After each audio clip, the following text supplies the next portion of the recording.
بسم الله الرحمن الرحيم. وعن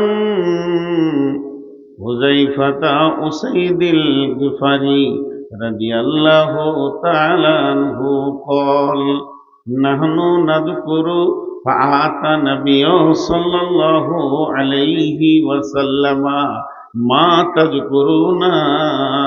قالوا: نذكر الساعة يا رسول الله.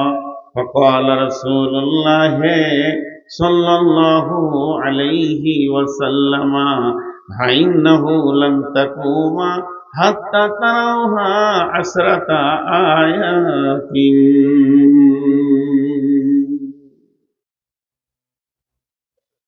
বন্ধুরা আমার, হযরতে হুযায়ফা রাদিয়াল্লাহু তাআলা আনহু বলছেন, আমরা মসজিদে নববীতে কয়েকটা সাহাবী একসঙ্গে বসে রয়েছি, আপসের মধ্যে বিড়বিড় করে কথা আলোচনা করছি। আর আমরা কথা আলোচনা করতে করতে করতে করতে আমাদের চেহারাগুলো কালো হয়ে গেছে, ঠোঁটগুলো শুকিয়ে গেছে, মনে হচ্ছে যেন ভীত সন্ত্রস্ত হয়ে গেছে। আর ভয় ভীতি হলে মানুষের চেহারাটা যেমন হয়, আমাদের চেহারাও এরকম হয়ে গেছে। আর আমরা আলোচনা করছি কোন জায়গায়? এটা কোনো মার্কেটে নয়, দোকানে নয়, বাড়িতে নয়, বটখানা নয়, বাগানে নয়, পুকুরে নয়, জায়গাটা হলো মসজিদে নববীর ভিতরে। আর এই আমাদের গোল করে বসে আলোচনা করাটা দেখে ফেলেছেন কে? যিনি দেখেছেন তিনি হলেন আখিরি পয়গম্বর নবী মুহাম্মদুর রাসূলুল্লাহ সাল্লাল্লাহু আলাইহি ওয়াসাল্লাম। আল্লাহ নবী আমাদের আলোচনা করাটা যখনই দেখে ফেলেছেন, তখন তিনি হুজরা থেকে এক পা দুই পা করে আগিয়ে আগিয়ে আগিয়ে আসলেন। আসার পর আমাদের কাছে দাঁড়িয়ে বলছেন, মা তাযকুরুনা, ও আমার সাহাবীরা, ওরে হুযায়ফা, তোমরা এখানে বসে কিসের আলোচনা করছো? তোমাদের আলোচনার বিবৃতি কি? তোমাদের আলোচনার বিষয়বস্তুটা কি? কি বিষয়ে আলোচনা করছো বলো? হযরত হুযায়ফা বলছেন, আমি একা বলিনি, আমরা যতজন বসেছিলাম একসঙ্গে সমসুরে রসুলকে বললাম, নাযকুরু সাআতা ইয়া রাসূলুল্লাহ। আমাদের আলোচনার বিষয় কোনো দুনিয়াবী সংসার নিয়ে নয়। আমরা যে আলোচনা করতে বসেছি, আমাদের আলোচনা চক্র যে চলছে, এটা একমাত্র কিয়ামতের ভয়কে নিয়ে চলছে। কিয়ামত আমাদের মনে পড়ে গেছে। কিয়ামত বড় ভয়াবহ জায়গা। কিয়ামত কি করে পার হব, কিয়ামতে নিজেকে কি করে বাঁচাবো, এই চিন্তা নিয়ে কিয়ামতের দিনটা কি করে অতিক্রম করব, কিয়ামতের জায়গাটা কি করে পার হব। ও দয়ার নবী গো, এই কিয়ামতের ভয়াবহতা নিয়ে আমরা আপসে আলোচনা শুরু করে দিয়েছি। কার আলোচনা করছে? যাদের নামের শেষে আছে রাদিয়াল্লাহু আনহু। তার মানে হচ্ছে, তাকে বলা হচ্ছে তোর উপরে আল্লাহ রাজি আছে। আরে হবিব, তোর উপরে আল্লাহ রাজি আছে। এই আবুল কালাম, তোমার উপর আল্লাহ রাজি আছে। এই আব্দুল সাত্তার, তোমার উপর আল্লাহ রাজি আছে। আল্লাহ রাজি আছে এই শব্দ যাদের নামের পাশে লাগানো আছে, আপনার নামের পাশে নাই, আমার নামের পাশে নাই, এই সারা পৃথিবীর কারোর নামের পাশে এ কথা লেখা নাই যে আল্লাহ তোর উপরে রাজি আছে। আছে কি না আছে আল্লাহই জানে, আপনি জানি না, আমিও জানি না, আর আপনিও জানেন না। কিন্তু যে লোকটা নামের পাশে হুযায়ফা রাদিয়াল্লাহু আনহু, আবু হুরায়রা রাদিয়াল্লাহু আনহু, ওর উপর আল্লাহ রাজি আছে, এই রকম ব্যক্তিরা চিন্তা করছে কিয়ামতটা কি করে পার হবে।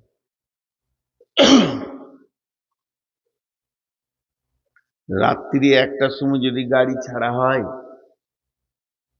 আর বাহারাল হয়ে পুকুরিয়া, পীরগঞ্জ হয়ে যদি গাড়ি দৌড়ে, দুইটা খাতারনাক জায়গা আছে এই রুটে। আপনারা জানেন কি না? আমাদের জানা আছে, আমরা রাতের পাখি, রাতে উড়ি। বাহারাল পার হয়ে, পরানপুর পার হয়ে বাম দিকে ঘুরে যখন আম বাগানে যাবেন, খতরনাক জায়গা আছে, আপনার জান থাকতেও পারে না। আর যখন আপনি পীরগঞ্জ পার হয়ে বুধিয়া ঢুকবেন, তার আগে আপনার জান থাকতেও পারে না। এখন অনেকটা ভালো হয়ে গেছে, ছিল খতরনাক জায়গা।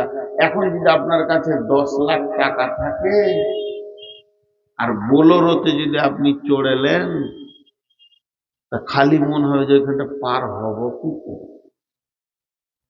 ওই দুই জায়গাটা পার হলে জানটা জোরে শ্বাস ছাড়বো। যখন মালদা ঝলঝলিয়াতে ঢুকলাম তো জানটা, হ্যাঁ বাঁচলাম। তো এটা তো দুনিয়া। আপনার জান্নাতে যেতে গেলে বেশ কিছু জায়গা আছে। কবরটা খতরনাক জায়গা, কিয়ামতটা খতরনাক জায়গা। তো সবগুলো আজকে বলা সম্ভব নয়। ফুলসেরাটাও খতরনাক জায়গা, কিয়ামতটাই বলছি। সাহাবীরা চিন্তা করতেন পার হব কি করে। মা আমার, বোন আমার, বেটি আমার, মা আমার, বোন আমার, বেটি আমার, একটা মেয়ের নাম বলছি। মেয়েটি হলেন আম্মা জান আয়েশা। মেয়েটি হলেন আম্মা জান আয়েশা। তিনি হলেন আবু বকরের বেটি। শুধু এটা নয়, তার কোয়ালিফাইড হচ্ছে কত দামি, কত ডিগ্রি মেয়েটা। মেয়েটি হলেন রসুলের একমাত্র কুমারী বিবি। ওই মেয়েটিকে রসুল ছাড়া পৃথিবীর দ্বিতীয় কোনো পুরুষ ব্যবহার করেননি। শুধু এই পর্যন্ত নয়, মেয়েটিকে সমস্ত মুহাদ্দিসের একমত, ওই মেয়েটিকে মুহাদ্দিস বলা যায়। আম্মা জান আয়েশা বলেছেন, আমাকে আমার রব 3, 4, 5 খানা সম্মানী দান করেছেন। আমি আল্লাহর তরফ থেকে 5 খানা সম্মান পেয়েছি। প্রথম নম্বরে, আমার বিয়ের কথা পৃথিবীতে হয়নি। আমার সঙ্গে যে নবীজির বিয়ে হবে, এটা আসমানে নির্বাচন হয়েছে, আল্লাহ নির্বাচন করেছেন। 2 নম্বরে, আমার বিছানা থেকে রসুলের মেরাজ হয়েছে। যে রাত্রিতে নবীজি আল্লাহর মুলাকাতে মেরাজে গেছিলেন, ওই রাত্রিতে আমার বিছানা থেকে নবীজি গেছিলেন। 3 নম্বরে, আমার ঘরে ওহী নাজিল হয়েছে। আমার ঘরে আল্লাহর কালাম পাকের আয়াত নাজিল হয়েছে। 4 নম্বর, আল্লাহ আমাকে এতটা সম্মানী করেছেন, আমার বুকে মাথা রেখে আল্লাহর নবী চির বিদায় নিয়েছেন। জীবনের শেষ নিঃশ্বাসটা আমার বুকে মাথা রেখে নিয়েছিলেন।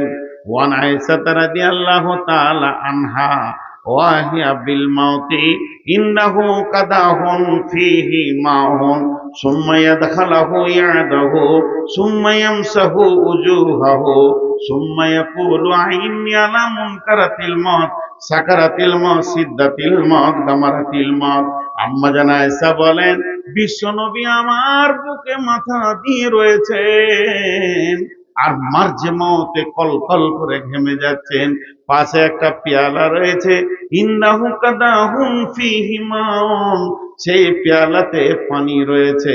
সুম্মা ইয়াদখালহু ইয়াদাহু সুম্মা ইয়ামসাহু উজুহাহু, ওই পেয়ালাতে এইভাবে নবীজি হাতটা ভরছেন আর ভিজে হাতটাকে নিয়ে মুখে মাসা করছেন আর এই দোয়াটা পড়ছেন, আল্লাহুম্মা আইন্নি আলা মুনকারাতিল মউত সাকারাতিল মউত সিদ্দাতিল মউত দামারাতিল মউত। তো বিশ্ব নবী আমার বুকে মাথা রেখে শেষ নিঃশ্বাস ত্যাগ করেছেন। আর 5 নম্বর, আল্লাহ আমাকে সম্মানী দিয়েছেন। আজও বিশ্ব নবী 2025 সালে জানুয়ারি মাসের এই 23 তারিখে, আজও 13 মে 23 তারিখে 13 তারিখে আজও বিশ্ব নবী শুয়ে আছেন কোথায়? আম্মা জান আয়েশার হুজরাতে। তার মানে রসুলকে যেখানে কবর দেওয়া হয়েছে, আম্মা জান আয়েশার বিছানাকে সরিয়ে ওই হুজরাতেই শুইয়ে রাখা হয়েছে। তো বিশ্ব নবী কিয়ামত পর্যন্ত আম্মা জান আয়েশার বিছানায় শুয়ে রয়েছে। আমাকে আল্লাহ 5খানি সম্মানী দিয়েছেন। এই মেয়েটি কত ডিগ্রিওয়ালা, এই মেয়েটি কত কোয়ালিফাইড, এই মেয়েটি মুহাদ্দিস, এই মেয়েটি রসুলের বিবি। ওয়াহিয়া বাকাত, একদিন হঠাৎ বাচ্চা ছেলের মতো ডুকরে কেঁদে উঠলেন। আপনার এত লেটে বুঝে আসলো? ও মোবাইলওয়ালা, জানটা জ্বালিয়ে দিলেন, তখন থেকে আলোটা জেলার, আমি হাত এমনি করে আছি, আর মোবাইলের লাইট নিতে পারি না ভাই, মাথা ঘুরে পড়ে যাব। আমি হাত এমনি করে বায়ন করছি, তার মানে কি আমার হাতে বিকার নিয়েছিল? মোবাইলের লাইট জ্বালিয়েন না। মেয়েটার ডিগ্রি কত? রসুলের বিবি। মা বোনদেরকে বলছি, হে আমার খালা, ওরে আমার বেটি, আজকে যতটি মেয়ে আছেন আপনারা আমার মা, না হলে আমার বেটি। হয় আমার পেটে আপনারা হয়েছেন, নাই আপনাদের পেটে আমি হয়েছি। একবার মেয়েটার ডিগ্রি ভাবেন তো। এতগুলো ডিগ্রিওয়ালা মেয়ে কোন কাণ্ড করেছে? বাড়িতে বসে আছে, তো হঠাৎ ডুকরে কেঁদে উঠলো, ভিবড়ে কেঁদে উঠলো। তো বিশ্বনবী বাড়িতে তখন আছেন, স্বামী আছেন, স্বামী বাড়িতে প্রেজেন্ট, স্ত্রী কাঁদবে, কোনো স্বামী চুপ থাকতে পারে না। বিশ্বনবী উঠে গিয়ে বলছে, মায়ুব কি কায়সা, তোমাকে কে কাঁদালো? কে? কেউ কিছু বলেছে? উঁচু নিচু কথা বলে আঘাত দিয়েছে? কে কাঁদালো? আমি যদি এখানে স্টেজে কাঁদি, তা আজকে কমিটির লোক আমাকে বলবে, ভাই আপনি কাঁদছেন কেন? আমি বলবো, ওই লোকটা মেরেছে, ও আমাকে অপমান করেছে। তো কমিটি উত্তর কি দেবে আমাকে? আপনি চুপ করেন, ওকে দেখছি। এটা বলবি? আপনি চুপ করেন, ওকে দেখছি। কিন্তু আমি যদি বলি যে জাহান্নামের ভয়ে কাঁদছি, কোন কমিটি আছে আমাকে বলবে যে চুপ করেন, দেখে লিছি? ওটা পারবে কেউ বলতে যে আমি জাহান্নামের ভয়ে কাঁদছি? কে এমন মাস্তান আছে বলবে দেখেলি? তো রসুলের অবস্থাটা দেখেন।